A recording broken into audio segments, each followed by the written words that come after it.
ایک عورت اپنے شوہر کی غیر موجودگی میں اپنے عاشق کو گھر بلا کر اس کے ساتھ بدکاری میں مصروف تھی کہ اچانک اوپر سے دروازہ بجنے لگتا ہے۔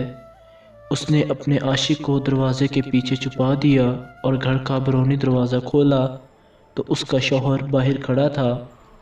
وہ کمرے میں آیا تو اس کی بیوی پسینے سے شرابور اور گھبرائی ہوئی کھڑی تھی، کپڑے بھی الجھے ہوئے تھے۔ اس نے پوچھا، کیا بات ہے؟ تم کچھ پریشان لگ رہی ہو؟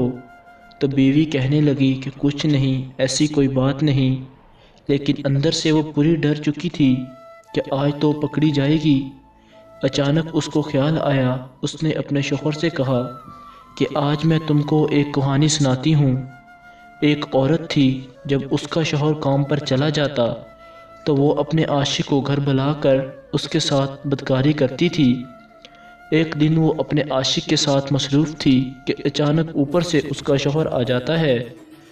اس عورت نے اپنے شوہر کی آنکھوں پر ہاتھ رکھ دیا۔ یہ کہہ کر کہ عورت نے اپنے شوہر کی آنکھوں پر ہاتھ رکھ دیا اور اسی دوران عورت کا عاشق نکل کر فرار ہو گیا۔ یوں کہانی سنانے کا بہانہ کر کے اس عورت نے اپنے شوہر کو بیوقوف بنایا اور اپنے عاشق کو فرار کروا دیا۔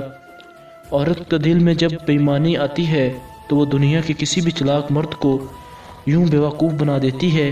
جب عورت کا دل گناہ پر آمادہ ہو جاتا ہے تو وہ 7 پردوں کے پیچھے چھپی ہونے کے باوجود بھی گناہ کر لے گی۔ بے وفا عورت کے لیے کچھ بھی کرنا مشکل نہیں۔ اللہ سب کو اپنے حفظ و امان میں رکھے اور گناہوں سے بچنے کی توفیق عطا فرمائے، آمین۔ پیارے ناظرین، اگر آپ ایسی مزید اسلامک اور سبق سے بھرپور ویڈیوز دیکھنا چاہتے ہیں تو ہمارے چینل کو سبسکرائب کریں اور ویڈیو کو لائک ضرور کریں۔ شکریہ، اللہ حافظ۔